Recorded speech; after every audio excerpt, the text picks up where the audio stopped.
Hello student. This is a 14th lecture of your subject instrumentation and sensor. In last lecture we are discussing about the continuous and discrete signals. What is a continuous signal? Continuous signal is a caseless and uninterruptible observation of a parameter in a time or a space. A mercury thermometer senses a temperature, which is a best example of continuous signal. What is a discrete signal? Discrete signal is a intermittent observation of a parameter, that is a sequence of values separated in a time or space. So discrete signal is a signal or a values sequence of values separated in a time. Means we are taking a readings of a particular parameter in a different interval, after every second, every 5 second, every 10 second, or every minute. Where example of this kind of discrete signal is a temperature sensor records the temperature at the certain sampling interval. Now this is the graph of continuous and discrete signal. You can see from in the figure 1.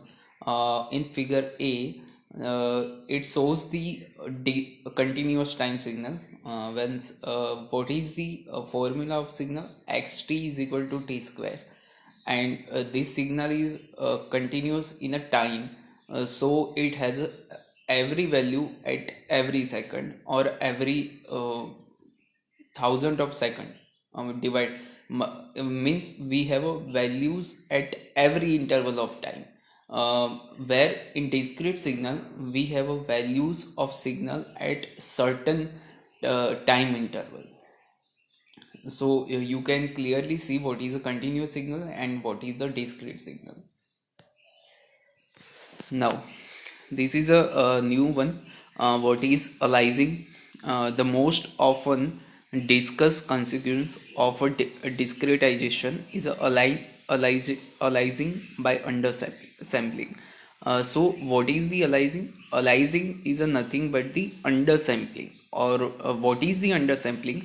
When the sampling interval is too small enough, the signal is undersampled.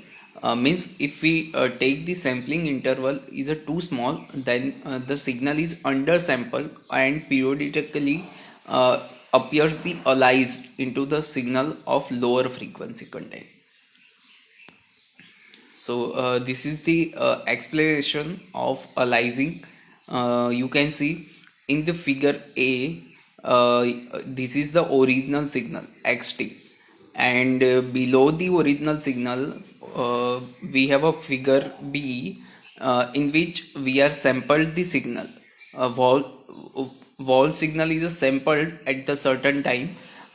If we take the sampling points, um, if we choose the sampling points minimum 10 points per cycle, and then we got the exact same signal as the original signal.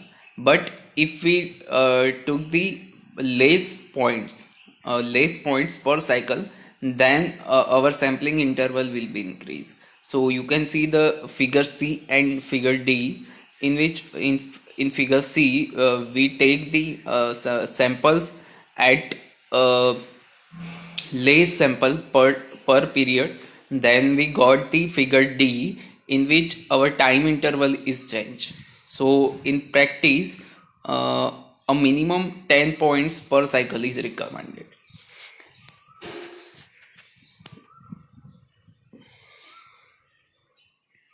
Now, what is the signals and noise? The presence of noise is one of the most perceived difficulty in measurement. What kind of noise arrive in the signal? Mechanical noise, which is also called as a vibration noise, caused by traffic and machines. Then electromagnetic noise caused by electromagnetic radiation. Though so this type of noise affect the our signal. So we have to we have to remove this noise from our original signal, otherwise it will deteriorate the information content in the signal. So now, what is the signal to noise ratio? Signal to noise ratio SNR. SNR is equal to P signal upon P noise. And what is a P? P is a signal power and P noise is a noise power. Also, we can say that SNR is equal to A signal upon A noise whole square. Uh, what is a A? A is the amplitude of signal and A noise is the amplitude of noise. So if we want to convert in a dB, then SNR in a dB decibel, 10 log 10 P signal upon P noise. Or also we can write that up for a amplitude equation, 20 log 10 A signal upon A noise. Now, what is the time domain signal processing? The first goal in every data collection exercise must be to reduce the level of noise that affects the measurement. So, we have to reduce the noise. Otherwise, we got the deteriorate signal. So, first goal is in every data collection exercise must to be reduce the level of noise that affects the measurement. The following fundamental signal processing operations are related to noise control to improve the signal interpretation. First one is a signal retracing, moving kernels, staking, and spike removal. So all these steps helps to reduce the noise content in the signal, original signal. So now we are one by one see what is the how we can remove this noise signal from original signal. Signal retracting.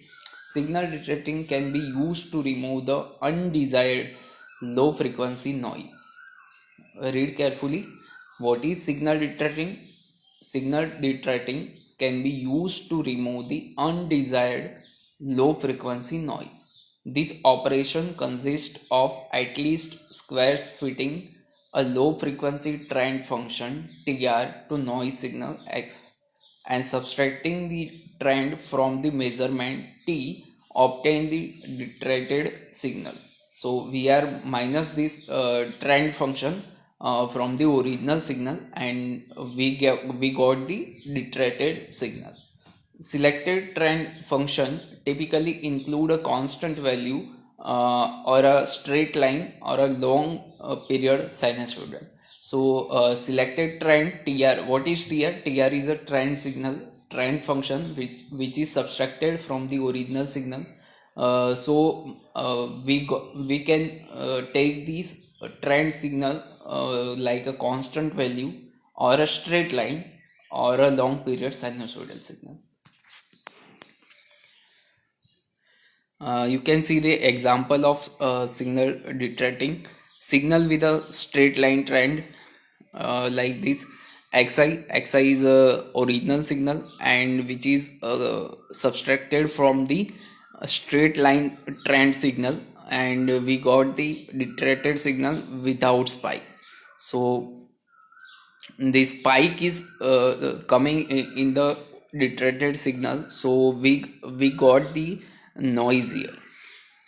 Now signal with a sinusoidal trend. So one we have a signal xi which contains the noise as well as data signal and which is subtracted from the sinusoidal trend and we got the retracted signal without spikes. Now what is the stacking? Signal stacking is an effective alternative to gather the clear signals above the level of noise. The operation consists of measuring the signal multiple times and the average across the assemble. Read again. The operation consists of measuring the signal multiple times and average across the assemble. The ith element in the main signal is a average of all the ith element in the measured signal. The underlying assumption is that noise has a zero mean, random noise, so that averaging reduces the noise level in the mean signal and increases the SNR. So, if we take the mean of this noise, then it will give you a zero mean. So, so that averaging reduces. If we take the averaging, then it will reduce the noise level in the main signal and increasing the SNR. So ultimately our goal is to increase the SNR, signal to noise ratio.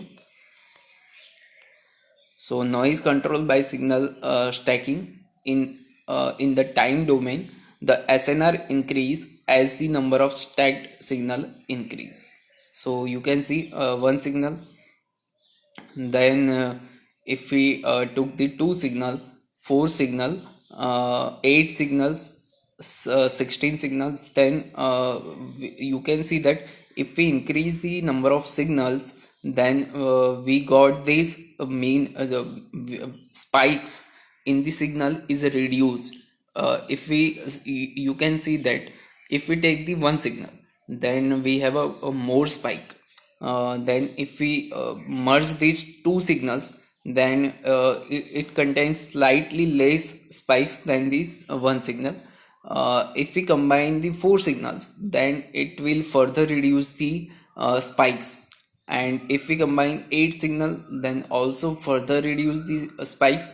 So if we finally we can see that if we combine the 64 signal, and then probably we are removing all the spikes. So it will increase our SNR. So up to now, we are study two method to reduce the noise level, signal detracting and stacking. In next lecture, we are seeing the moving kernel and spike removal. Up to now, if you have any doubt, then comment it down. Thank you.